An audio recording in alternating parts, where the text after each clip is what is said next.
Welcome back, everybody. Ready for another deep dive? Always ready. Okay, great. So today we're tackling something a little bit, different, but super fascinating, I promise. We're going to be looking at all the rituals and practices around death. Oh, interesting. Yeah, specifically in Indian culture. Okay. And, what really struck me is how much emphasis is placed on helping the soul transition smoothly.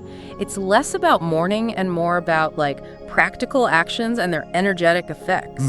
Sounds like a very different perspective. Right, and all this comes from this document called, get this, deathpart10.pdf. Pretty straightforward, but the stuff in here, it's amazing. Did you know they tie the big toes of the deceased together? Or lay the body in a specific direction? I did not. There's even talk about bodies dematerializing. Really? Wow. Okay. Yeah.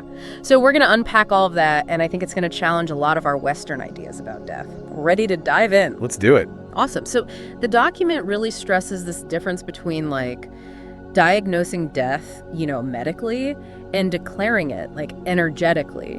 It's saying that the being's existence doesn't just poof end.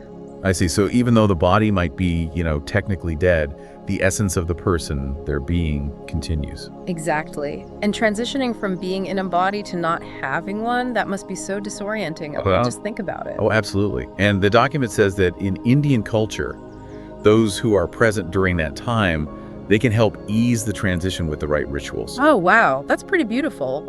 You're guiding the soul on its way. Yeah, like support and guidance during a very vulnerable time. I love that. So where do these rituals start? What's the first thing they do? Well, one of the first things is they align the body north-south. North-south. Yeah, with the head pointing north. It's supposed to make it easier for the soul to separate from the body and also prevent it from trying to get back in. Trying to get back in. Why would a soul want to go back into its body after death? Well, it seems like in the beginning, right after leaving the body, there can be confusion, strong attachment to the physical form. The north-south thing, it kind of guides the soul away towards its next phase. Makes sense. Plus, I remember reading that this alignment, it actually does stuff to the physical body too, right? Oh, yeah. It's really fascinating. So in yogic traditions, they talk about this life force energy called prana. Right, prana. It flows through these channels in the body. And aligning the body north-south, it's thought to help prana withdraw naturally. So it actually speeds up the physical changes that happen after death. So it's not just symbolic, it's actually affecting the body's energy. Yeah. Okay, so that's the alignment. What about tying the big toes together? That one really got me curious. Oh yeah, that's another one with layers of meaning. But the main thing is it's supposed to contain the life force energy that's still in the body, even after death. Like sealing in the remaining prana. Yeah, exactly. And it's also connected to this thing called the Muladhara chakra. It's at the base of the spine. I've heard of that.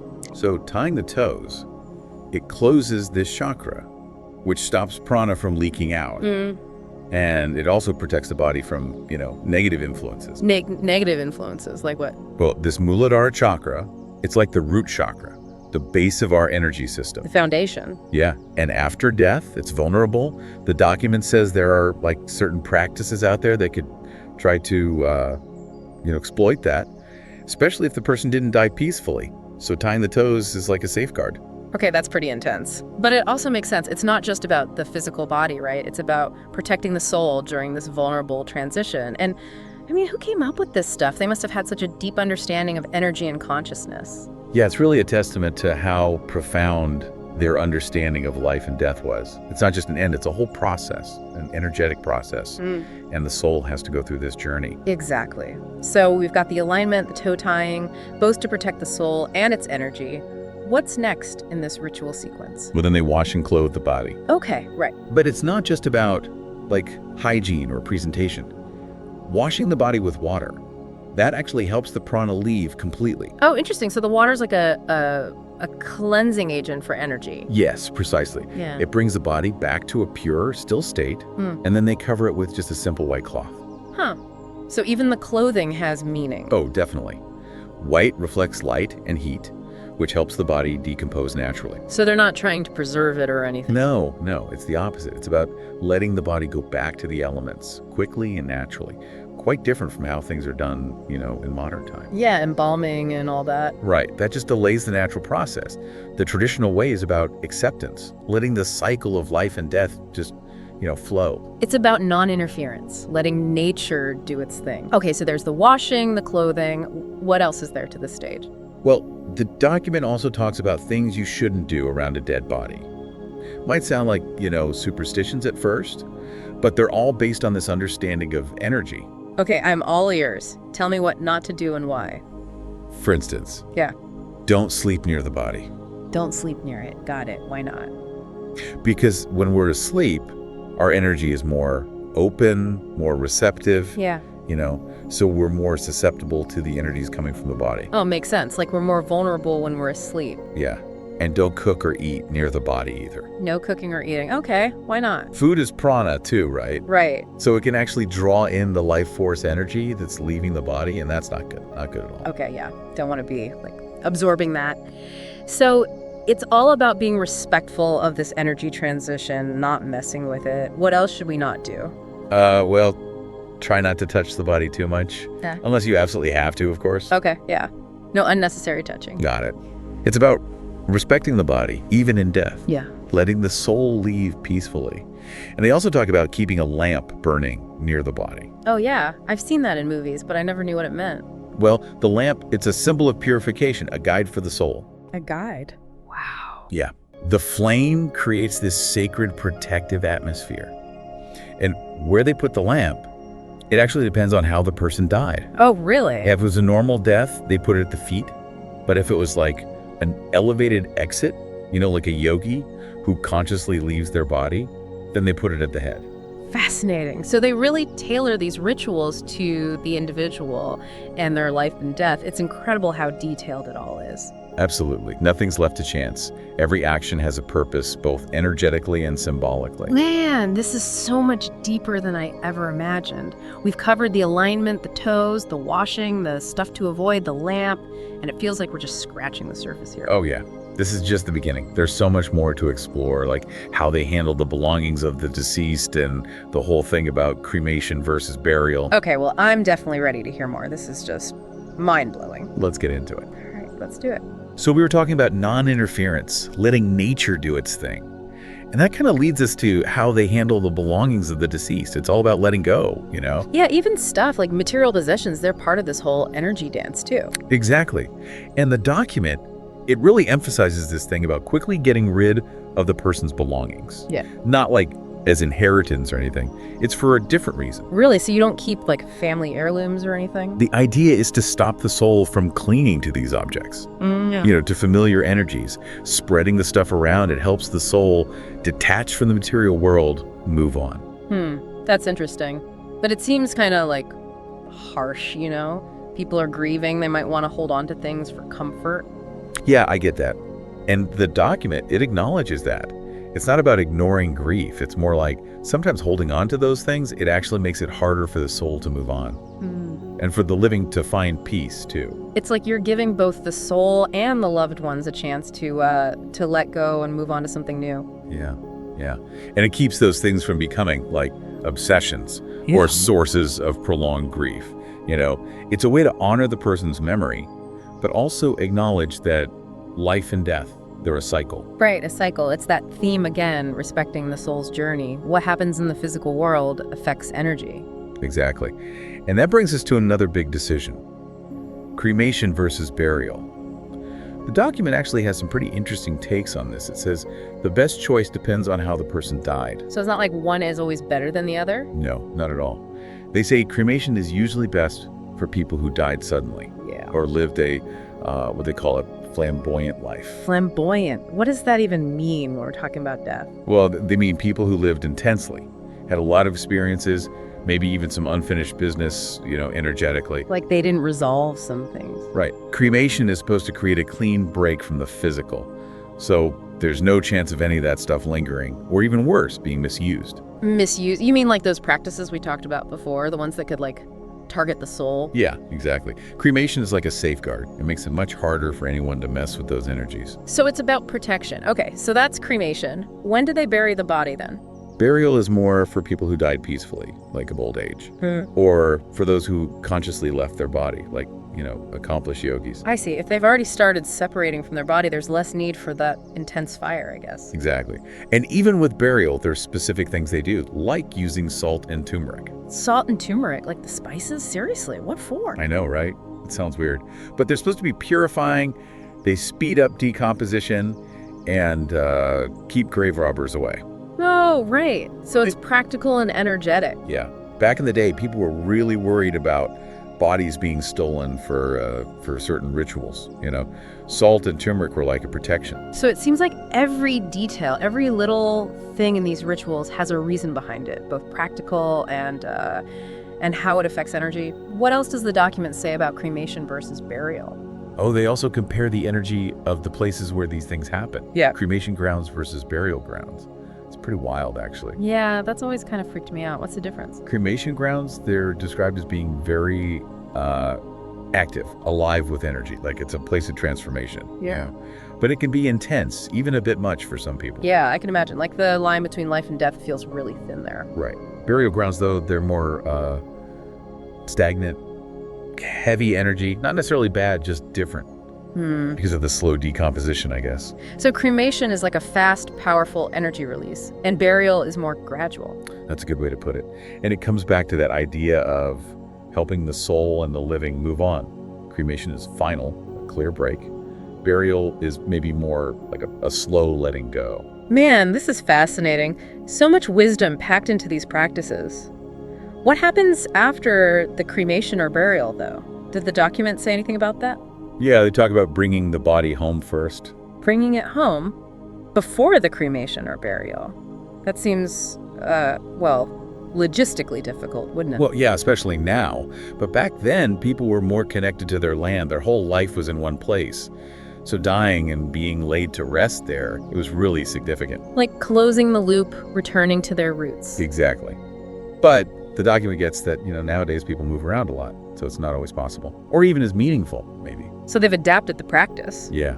It's more about the emotional side now, for the family, the friends, being able to gather, say goodbye, start grieving in a familiar space. It's like a sacred space for closure, a last farewell. Okay, so then after the cremation or burial, what happens? Any other rituals? Yeah, they talk about cleansing the house. And I don't just mean cleaning like with soap and water. It's about clearing the energy of the deceased. Oh, wow. So it's like resetting the energy of the space. Exactly. For a fresh start, they might do a special purification ritual called Punya Puja, or take a camphor fire through the house. Camphor? Isn't that like really strong smelling? It is, and the fire itself is purifying too. They might also chant, use sound to cleanse the space, restore that harmony. It's amazing how they recognize that death leaves an energetic trace. It's not just physical. And you have to address both to help everyone move on healthfully. Absolutely. It's all connected, seen and unseen. And it goes beyond the family, too. Anyone who went to the funeral, they were supposed to cleanse themselves before going home. Wow, so the death energy doesn't spread. Exactly. It's about respecting the power of that energy. And then there's this really interesting thing they do. Tonsuring, shaving the head. Oh, yeah, I've seen that. Isn't that just like a sign of mourning? It's more than that. Hair holds a lot of aura, especially the aura of death. So shaving it off, it's like you're removing that and starting fresh. An energetic cleanse, basically. Yep. And they do something similar for babies, actually. Tonsuring their head is supposed to remove the aura of the womb, help them thrive outside. Wow, so it's the same idea, clearing out the old energy to make way for the new. What about scattering ashes? That's always been kind of mysterious to me. Scattering the ashes, yeah. It's beautiful, symbolic. It represents the body going back to the elements, but it also has a practical purpose. What do you mean? It keeps the soul from being attached to the ashes. Because sometimes it takes a while for a soul to realize it's left the body. Scattering them helps break that attachment, encourages it to move on. Like releasing the last bit of their physical self. Exactly. And it also keeps those ashes from being misused, for those practices we talked about. Right. Another layer of protection. Exactly. Symbolically, scattering the ashes is about the soul returning to the source, merging with, the vastness of creation. It's kind of poetic when you think about it. Even in death, there's this sense of continuity going back to something bigger. For sure. And it can be really healing for the people involved, like a release, a way to let go and honor the person's journey. We've talked about a lot here. preparing the body, cremation, burial, scattering ashes. But what about organ donation? Where does that fit into all this? That's a big question. A lot of people who are into these traditions ask about it, and the document, it actually addresses it directly. I'm really curious what it says. It's like spiritual and scientific all at the same time. It raises so many questions. Yeah. So they say organ donation, it can have some downsides energetically, Yeah. depending on how the person died, the state of their energy body, all that. So it's not a simple yes or no answer. No, definitely not. It's complicated. You got to really think about it. But they also say it's hard to, like, judge each individual case. And the benefits, the potential to save lives, probably outweigh any risks. So it's about balancing compassion with energetic concerns. Right. And being sensitive, aware. It's not just a physical body, it's a soul on a journey. Is there anything else the document says about organ donation? Oh yeah, they mention the idea that karma can be transferred with the organs. It's an interesting thought, but they don't think it's a big deal compared to, say, a blood transfusion. So it's not like you suddenly inherit all the donor's karma or something? No, not at all. It's much more subtle than that. And it's cool they even talk about lab-grown organs. Really? Wow. Maybe one day we won't even have to worry about these ethical issues. Yeah, it's crazy how technology is changing things. Yeah. But for now, organ donation is still a big decision. You got to consider it from all angles, spiritual and scientific. Man, we've gone through so much today. From the basics of handling a dead body to the ethics of organ donation. But the document mentioned something even more wild, didn't it? Dematerializing the body. Ah, yes. That's when things get really out there. And a perfect way to wrap up our deep dive, we'll explore the ultimate departure, the one that makes you question everything you thought you knew about life, death, and reality itself. Dematerializing the body. Okay, I gotta admit, that sounds a little far-fetched. Is that even, like, scientifically possible? It definitely pushes the limits of what we normally think of as possible. The document describes it as, like, the ultimate achievement. For yogis who've really mastered their practice, they can choose to leave their body and basically make it disappear. Disappear, like completely. No body left behind. Right. No need for cremation or burial or anything. It's like they just vanish, poof.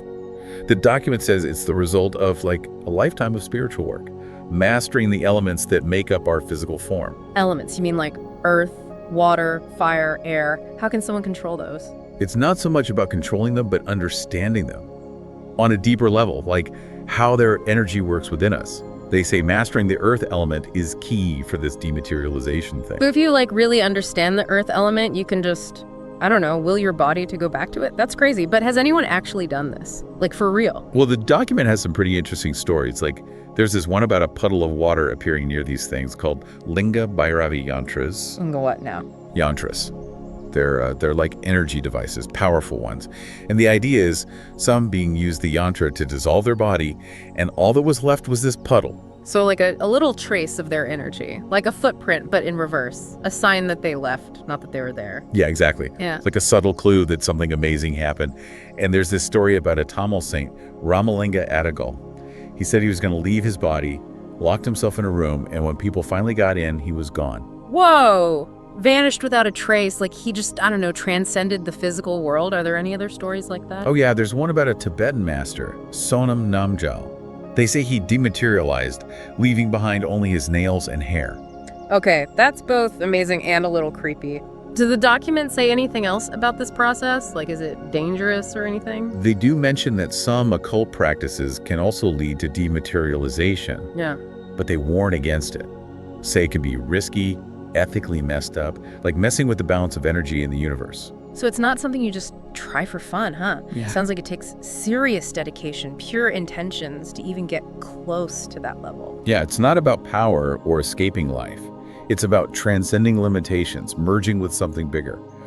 Wow, we've covered so much in this deep dive, from the simplest rituals to, like, the mind-blowing idea of disappearing completely. I know, right? My head is spinning. It's definitely changed how I think about death. These practices are not just like weird rituals, they're full of wisdom, a deep understanding of energy, consciousness, how everything's connected. Exactly. And I think the biggest takeaway for our listeners is to really think about their own relationship with death. What do they believe happens? How does that affect their lives, their choices? That's a powerful question. Makes you wonder, if we understand these traditions, maybe we can face death with less fear, more awareness, even like a sense of wonder. I love that. Death is a part of life, and these traditions, they give us a way to approach it with grace, dignity, recognizing that the soul, it's eternal. This deep dive has been amazing. Totally changed my perspective. Thank you so much for sharing all this knowledge. My pleasure. I hope it's got our listeners thinking, exploring these ideas further. If you want, keep exploring, keep questioning, and never lose that sense of wonder.